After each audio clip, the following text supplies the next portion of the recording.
Hello বন্ধুরা, তো চলে এসেছি টাচ কিচেনে। আর আজকে বানিয়ে দেখাবো বাচ্চাদের জন্য টিফিনের একটি হেলদি এবং টেস্টি রেসিপি। আর এই রেসিপিটা এতটা সহজেই বানানো যায়, আর বাচ্চারা তো সবজি খেতে একদমই পছন্দ করে না, কিন্তু এই রেসিপিটা ফলো করলে বাচ্চাদের এই টিফিনের মধ্যে কিন্তু অনেক রকম সবজি দেওয়া যাবে, আর এটা হেলদি হবে এবং টেস্টিও হবে। তাহলে স্কিপ না করে পুরোটা দেখার অনুরোধ রইল। আর যারা আমার চ্যানেলে নতুন বন্ধু, তাদের কাছে অনুরোধ রইল, প্লিজ চ্যানেলটিকে সাবস্ক্রাইব করে পাশে থাকা বেল আইকনটি প্রেস করে রাখবেন, যাতে করে আমার নিত্য নতুন রেসিপিগুলো সবার আগে আপনাদের কাছে পৌঁছে যায়। তাহলে চলুন কীভাবে বানিয়েছি সেটা দেখা যাক। তো এটা বানানোর জন্য আমি এখানে যে উপকরণগুলো নিয়েছি সেগুলো দেখিয়ে দিলাম, কিন্তু পরে একে একে সবগুলোই বলে দেবো কী কী নিয়েছি আর কোনটার পরে কি ব্যবহার করেছি। তো এখানে প্রথমেই তো দেখিয়ে দিয়েছি এখানে কত রকম নিয়েছি। আর এই যে সবজিগুলো আমি নিয়েছি, এগুলো ছাড়াও আপনাদের হাতের কাছে যদি বাড়তি কোনো সবজি থাকে যেগুলো খুব তাড়াতাড়ি সিদ্ধ হয়, সেই সবজিটাও নিতে পারেন। তাহলে এখানে আমি একটি বড় বোল নিয়ে নিয়েছি, আর এইভাবে একটি গ্রেটার নিয়ে নিয়েছি। এর মধ্যে আলুটাকে গ্রেট করে নেব। আর দেখুন কতটা সুন্দর হয়। আর যদি হাত দিয়েও এটা মেখে নেন আলুটা, তাহলে যেন বড় কোনো টুকরো না থাকে, সেটার দিকে কিন্তু একটু খেয়াল রাখতে হবে। তো এইভাবে সম্পূর্ণ আলুটাকে কিন্তু আমি এইভাবে গ্রেট করে নেব। দেখুন খুব সহজেই হয়ে যাচ্ছে। তো এইভাবে সম্পূর্ণ আলুটাকে কিন্তু আমি এইভাবে নিয়ে নিয়েছি। নিয়ে এর মধ্যে এবার একে একে আমি উপকরণগুলো মিশিয়ে দেবো। তো প্রথমে আমি দেখিয়ে দিয়েছিলাম কী কী উপকরণগুলো নিয়েছি, আর এখন সব একে একে দিয়ে দেবো। তো এখানে দিয়ে দিলাম 1 চামচ চিনি, স্বাদ অনুযায়ী লবণ, আর এখানে আমি একটা বাটি মেপে 1 বাটি আটা ব্যবহার করেছি। এখানে আপনারা চাইলে ময়দা ব্যবহার করতে পারেন। আর এটা কোনো পরিমাপ বলা যাবে না, যে যে পরিমাণে বানাবেন সেই পরিমাণে আটা বা ময়দা নিতে পারেন। এখানে আমি একটা বাটিতেই নিয়েছি, এটা কোনো মাপ নেই। এর মধ্যে দিয়ে দেবো একে একে সব উপকরণগুলো। তো প্রথমে এখানে আমি দিয়ে দিলাম ধনেপাতা কুচি, দিয়ে দিলাম পেঁয়াজ কুচি, দিয়ে দেবো কাঁচা লঙ্কা কুচি, আর এখানে কিছুটা গাজর কুচি করে রেখেছিলাম সেগুলো দিয়ে দেবো। আর এগুলো দেখুন খুব সুন্দর করে খুব মিহি করে কিন্তু কুচি করে নিতে পারেন, আর না হলে গ্রেটার দিয়ে গ্রেট করে নিতে পারেন। দিয়ে দিলাম 2টো ডিম। আর ডিমটা দিলে কিন্তু বাচ্চাদের খুবই উপকার, এটা অনেক হেলদি হয়। সেই জন্য, যেহেতু বাচ্চাদের জন্য টিফিন বানানো হচ্ছে, সেই জন্য বাচ্চাদের সব কিছু পছন্দের জিনিসগুলোই এর মধ্যে দিয়ে দেওয়া ভালো। তাহলে একটার মধ্যে অনেক কিছুই কিন্তু বাচ্চাদেরকে খাওয়ানো যাবে, সেটাই বুঝতে পারছেন। আর এখানে নিয়েছিলাম একটি টমেটো, এটাকেও গ্রেটারে গ্রেট করে নিয়েছিলাম। নিয়ে সব উপকরণগুলো আমি একসঙ্গে হাত দিয়ে খুব ভালো করে মিশিয়ে নেব। এখানে চাইলে আপনারা চামচ দিয়েও মিশিয়ে নিতে পারেন।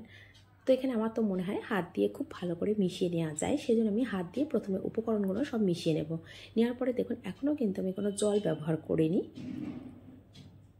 আগে যদি জল ব্যবহার করতাম তাহলে কিন্তু অনেকটাই পাতলা হয়ে যেত, সেই জন্য আমি এখানে সম্পূর্ণ জল এখনও ব্যবহার করিনি। আমি যে উপকরণগুলো দিয়েছি সেই উপকরণ দিয়েই কিন্তু খুব ভালো করে মিশিয়ে নিয়েছি। আর এখান থেকে আমি হাফ তুলে রেখে দিলাম একটি বাটির মধ্যে, যেহেতু আমি এখন সবটা রেডি করব না। আমি বাচ্চার টিফিনের জন্য মাত্র 2 থেকে 3টে রেডি করব, সেই জন্য কিন্তু বেশি অংশটা তুলে রেখেছি। যখন আমরা নিজেরা খাবো তখন সেটা বানিয়ে নেব। আর এটা আমি অল্প করেই এই অল্প অল্প জল দিয়ে এটা ব্যাটার রেডি করে নেব। তো একবারে কিন্তু বেশি জল দেওয়া যাবে না, খুব অল্প অল্প জল দিয়ে কিন্তু ব্যাটারটা রেডি করে নিতে হবে। আর দেখেই বুঝতে পারছেন আমি কিন্তু খুব অল্প অল্প জল দিয়ে কিন্তু ব্যাটারটাকে রেডি করে নিচ্ছি, যাতে করে ব্যাটারটা খুব বেশি পাতলা না হয়ে যায়। আর যদিও বা পাতলা হয়ে যায় তাতেও কোনো অসুবিধা নেই, সেক্ষেত্রে আরও 2 থেকে 3 চামচ ময়দা মিশিয়ে নেবেন বা আটা মিশিয়ে নিতে পারেন। তো ব্যাটারটা দেখিয়ে দিচ্ছি কতটা ঘন রেখেছি বা কতটা পাতলা রেখেছি। দেখুন প্রথমে আমি হাত দিয়ে দেখিয়ে দিলাম, আবারও চামচ দিয়েও আমি দেখিয়ে দিচ্ছি যে কতটা ঘন বা কতটা পাতলা রেখেছি। তো এখানে এটি তাওয়া বসিয়ে দিয়েছি। তাওয়া বসিয়ে তার উপরে আমি 2-4 ফোঁটা তেল দিয়েছি। তেলটা দেখলেন আমি খুব বেশি তেল কিন্তু ব্যবহার করিনি। দিয়ে এটাকে ব্রাশ করে নিলাম। নিয়ে এর মধ্যে যে ব্যাটারটা রেডি করে রেখেছিলাম সেই ব্যাটারটা একটু এইভাবে মিশিয়ে নেব, নিয়ে এর উপরে দিয়ে দেবো। আর ব্যাটারটার ঘনত্বটা কিন্তু অবশ্যই দেখে বুঝতে পারছেন। এটা যদি খুব পাতলা হতো তাহলে কিন্তু নিজে থেকেই ছড়িয়ে যেত চারিদিকে। এটা কিন্তু খুব বেশি ঘন করিনি, সেই জন্য চামচ দিয়েই আমাকে এটা ভালো করে গোল করে দিতে হচ্ছে, বা সব সাইডগুলো সমান করে দিতে হচ্ছে, যাতে কোনো সাইড মোটা বা কোনো অংশ পাতলা না থাকে। তো এইভাবে কিন্তু চামচ দিয়ে একটু ভালো করে ঘুরিয়ে ঘুরিয়ে আমি সম্পূর্ণটা গোল করে নিচ্ছি। বা যেদিকে পাতলা আছে সেদিকে একটু ব্যাটার দিয়ে দিচ্ছি, আর যেখানে মোটা আছে সেখান থেকে ব্যাটার একটু সরিয়ে সমানভাবে দিয়ে দিচ্ছি। আর দেখুন এটা যতক্ষণ না একটা কালারটা চেঞ্জ হবে উপরের, ততক্ষণ কিন্তু আমি কালারটা রুটিটা পাল্টে দেবো না। তো দেখুন ওপরের কালারটা কিন্তু একদমই চেঞ্জ হয়ে গেছে। এই পর্যায়ে আমি আস্তে করে উল্টে দেবো। তার আগে উল্টে দেওয়ার আগে রুটিটাকে আমি ওপর থেকে সামান্য 2-4 ফোঁটা আবারও তেল দিয়ে দিলাম। এখানে তেল দিয়ে আপনারা ব্রাশ করে নিতে পারেন।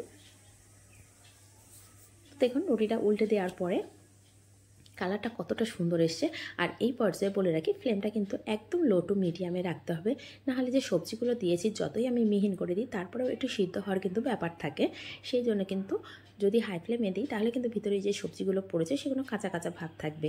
সেই জন্য মিডিয়াম টু লো ফ্লেমে পুরো রুটিটাকে আমি ভাজা করে নিচ্ছি। দেখুন আবারও উল্টে পাল্টে দিয়েছি। উপরের কালারটা দেখে বুঝতে পারছেন কতটা সুন্দর এসেছে। এইভাবে সব রুটিগুলোই কিন্তু আমি ভাজা করে নেব। আর এখানে দেখুন এই ধারের অংশগুলো কিন্তু হালকা একটু কাঁচা কাঁচা আছে, ঠিক আমি আবার একটু উল্টে পাল্টে দিয়ে এই সাইডগুলো একটু খুন্তির আগা দিয়ে চেপে চেপে ভাজা করে নিচ্ছি, যাতে একদম কাঁচা ভাব না থাকে। আর বাচ্চাদের মুখে ভালো লাগলেই তবেই কিন্তু বাচ্চারা খেতে পছন্দ করে, সেটা তো আপনারা সবাই জানেন।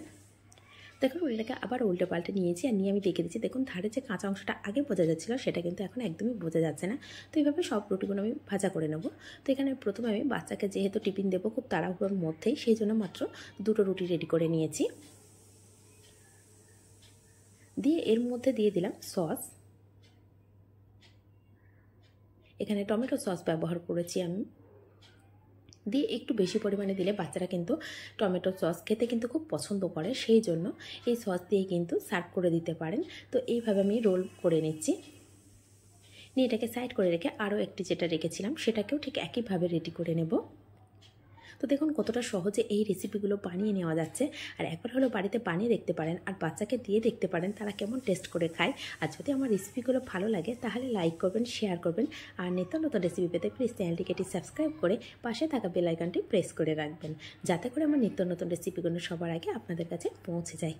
তো এটাকে আমি মাছ বরাবর কেটে নিয়েছি। নিয়ে এইভাবে বাচ্চাদের টিফিনের মধ্যে দিয়ে দিতে পারেন। তাহলে রেসিপিটা কেমন লাগলো অবশ্যই কিন্তু কমেন্ট করতে ভুলবেন না। দেখুন কতটা সহজে আর কতটা কম সময়ের মধ্যে বানানো গেল। আর বাচ্চাদের কিন্তু এই টিফিনের মধ্যে দিয়েই কিন্তু অনেক রকম সবজি আমরা খাওয়াতে পারছি। তো আজ এই পর্যন্ত, আবার আসবো অন্য কোনো রেসিপি নিয়ে। ধন্যবাদ।